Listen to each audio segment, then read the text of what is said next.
Welcome to Get Real, How to Live a More Authentic Life, with psychologist and author of over 75 books, Dr. Barry Weinhold.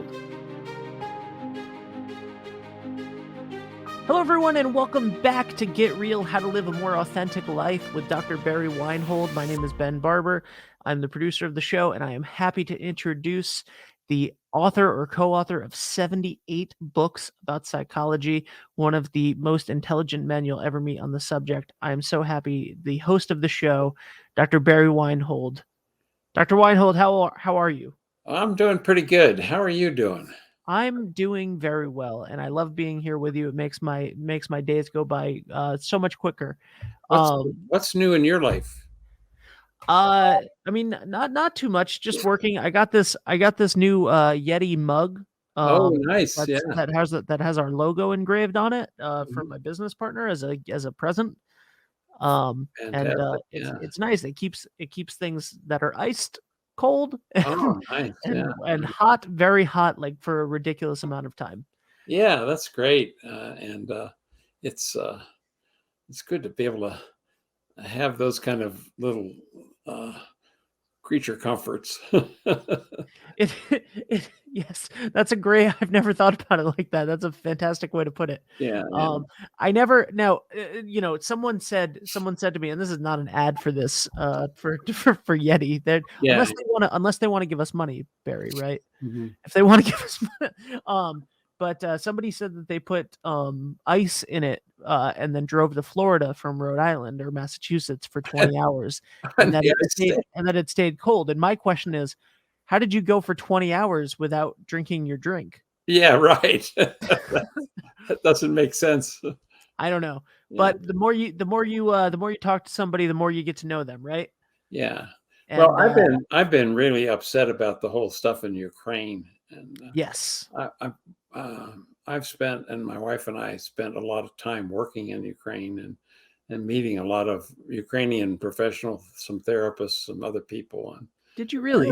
and actually we had two delegations of Ukrainians come visit us from different times and about different ideas, and been working there since. Actually, the whole story begins with we were in Switzerland on a sabbatical, and we were hiking out in the Swiss countryside in a nice spring, all the flowering trees, uh, and we didn't know, but Chernobyl had blown up, and we were getting nuked as we walked out in the countryside. We got 1,000 times normal of the radiation in 3 days that we were out there, and it was just a horrendous experience. But then we ended up finding a way to connect with the people in Ukraine that were helping the people who were.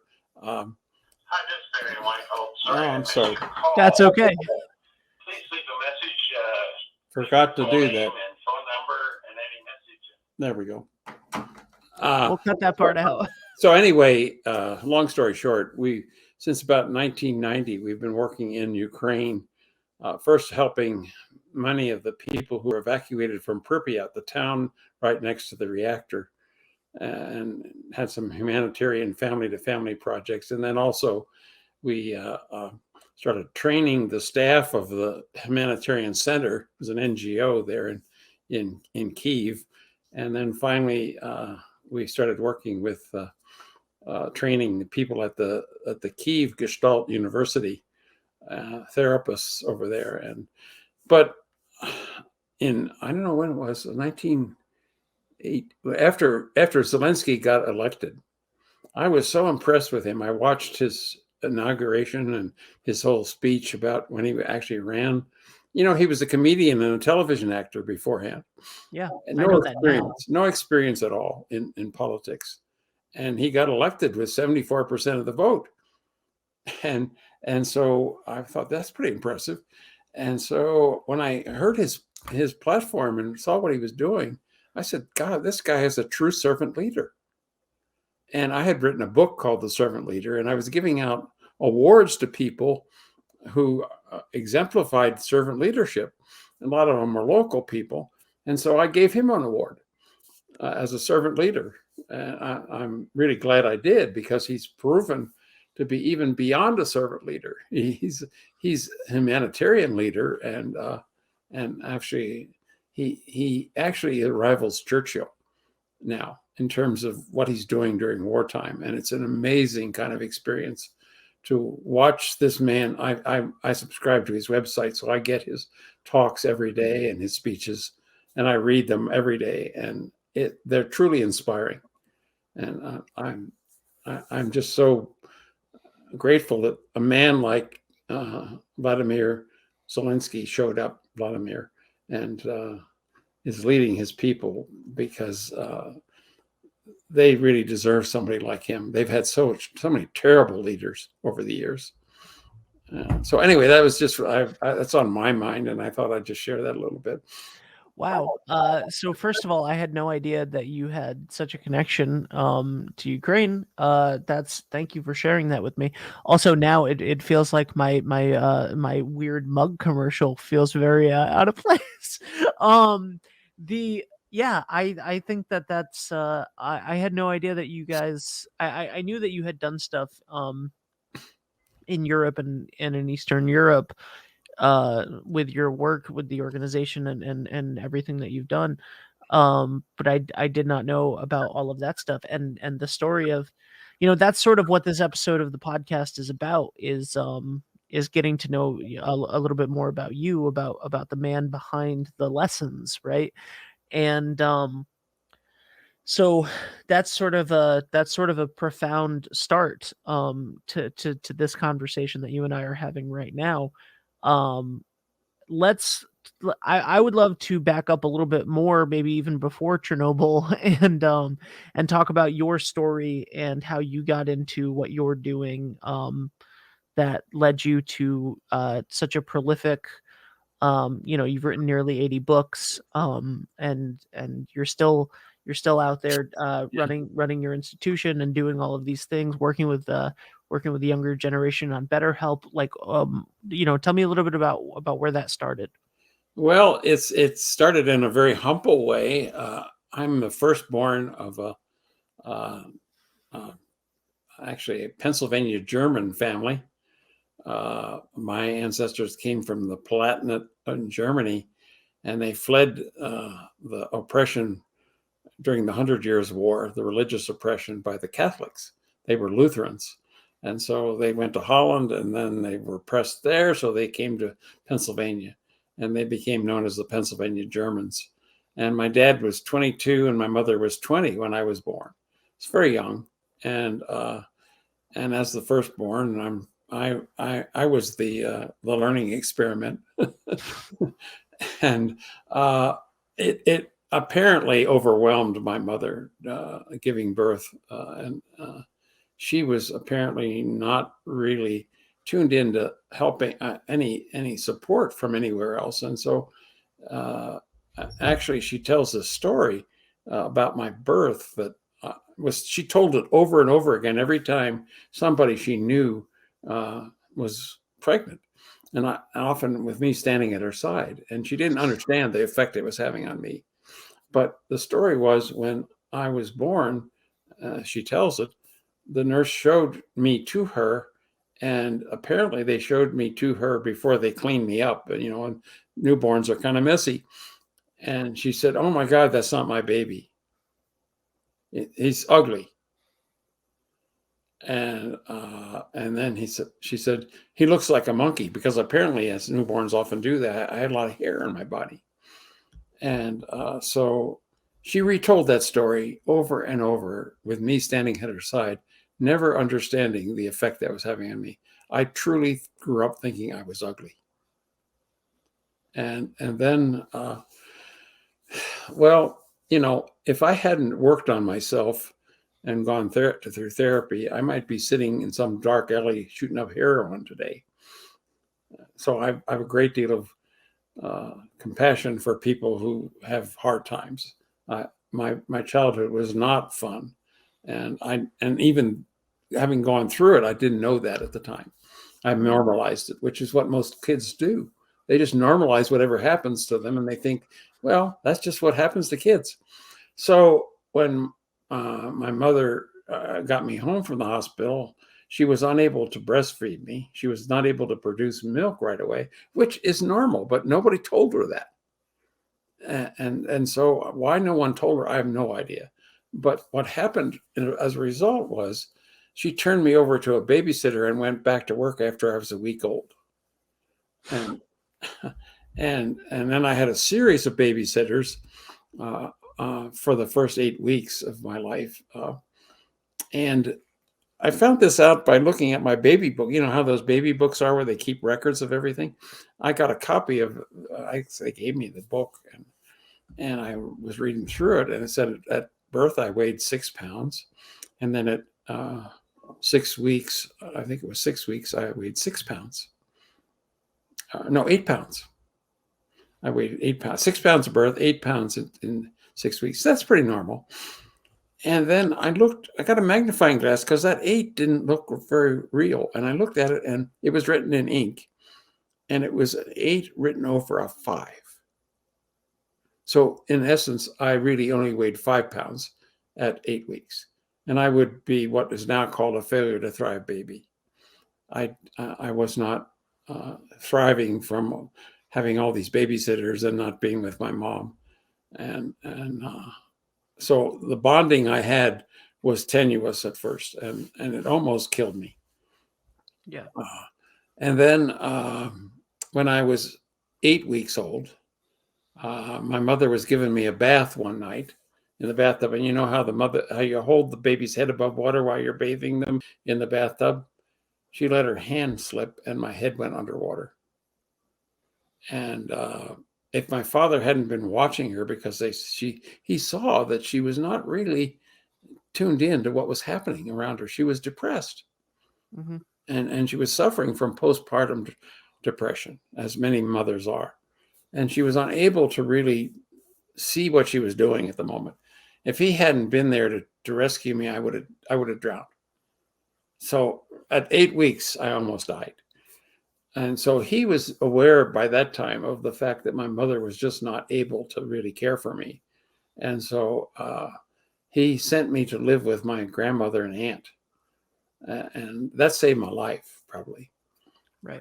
And so I stayed there during the week, and then they picked me up on weekends. And so it was always a kind of a new experience to meet my mother again. Because when you're that young, being separated from your mother is like an eternity. Like you don't even, like the out of sight, out of mind thing that is happening with infants. Yeah. And so I didn't even know who this woman was when she showed up every week, every Saturday morning to pick me up, or Friday nights, and whenever it was. So anyway, that went on until I was almost 10 months old. And then when I was 10 months old, they lived in this apartment, second-story apartment, with a very steep set of stairs going up to the apartment from the street level. And there was a gate at the top of the stairs to keep me from, I guess, falling down the stairs if I was crawling. But at that time, I was in a walker, and I was apparently just about ready to walk on my own. And I was in this walker, and my mother forgot to latch the gate at the top of the stairs. It was wide open, and I fell down the whole flight of stairs in my walker. Second time I could have died within my first year. And they said, well, you didn't have any broken bones, so we didn't take you to the doctor, and you were fine. Well, I wasn't fine. And I've suffered from a lifelong lumbar scoliosis as a result of that fall. Wow. And so that was a physical thing that happened. But can you imagine what the trauma would be for a 10-month-old to fall down a whole flight of stairs? I mean, it's a trauma for anybody. I can't imagine the trauma it was for a 10-month-old. And then the other thing is that because of my incident at 8 weeks of almost drowning, I grew up with a fear of the water. Mm-hmm. I mean, and then I also had kind of inappropriate safety parenting. Both my parents and my grandparents were really scared of the world, I think, in some ways, because all the safety messages I got was on, now don't cross the street without looking both ways because you might get hit by a car and get killed. Yep. Or if you go down to the swimming pool, don't go in the deep end because if you do, you might drown. Yep. It was always the dire consequences at the end of if I didn't follow these kind of safety rules, and that was a distorted pattern for me. And I really grew up not wanting to take any risks physically because I was afraid anything I did would lead to the most awful consequences I could imagine. So those kind of safety messages inhibited me. And so I didn't date much in high school because I thought I was ugly. And it wasn't until I was in my, I guess, early 20s that I finally shook that. So that's kind of where I started. And then also my family was, and my grandparents particularly, were, my grandmother was very religious. And she was a person. This is how I got to be a psychologist. That's why I'm leading up to this one. So no drinking, no smoking, no swearing, no dancing, nothing, like that was permitted in that religion. And so her son, my uncle, who I was always compared to, and he was the only one in either side of the family had ever gone on to college. Neither of my parents graduated from high school. My mother went to 8th grade. My father quit school when he was in senior, which is another story. But anyway, neither one of them were educated. There were no books in my home at all. I mean, I was about 10 or 11 years old, and my aunt gave me a subscription to National Geographic, and that was my prized possession in childhood, that I could read National Geographic, look at the pictures. I traveled all over the world through National Geographic, and it was amazing. But anyway, back to the story of my uncle, and he was studying to be a psychologist, and he was going to Penn State University, and he'd come home from breaks, and he'd walk in the door with a quart of Jack Daniels under each arm, a cigarette hanging out of his mouth, and swearing a blue streak. I mean, that was his way of dealing with the oppressive religious environment he grew up with, and so he was the topic of conversation in the whole family all the time, even particularly when he wasn't there. And I thought, now that's pretty cool that he can get away with all these things that nobody. I know when my grandmother would come to visit, my parents would hide the ashtrays, hide the liquor, and be on their very best behavior, never say a swear word. And I thought, well, now that's pretty cool. And I think that might have had some influence in me becoming a psychologist. I thought maybe this is the only way I'll get free from this stuff. So I guess I got it fairly organically, as you might say, growing up in a family and watching everything. And also there were just a lot of family secrets. Right. And it was just hard. And these were working class people. I mean, I grew up in a very poor family, and there were many days when we didn't know whether we'd have enough food to eat. So I really understand what poverty looks like and feels like. It's pretty damn scary. It is. It is.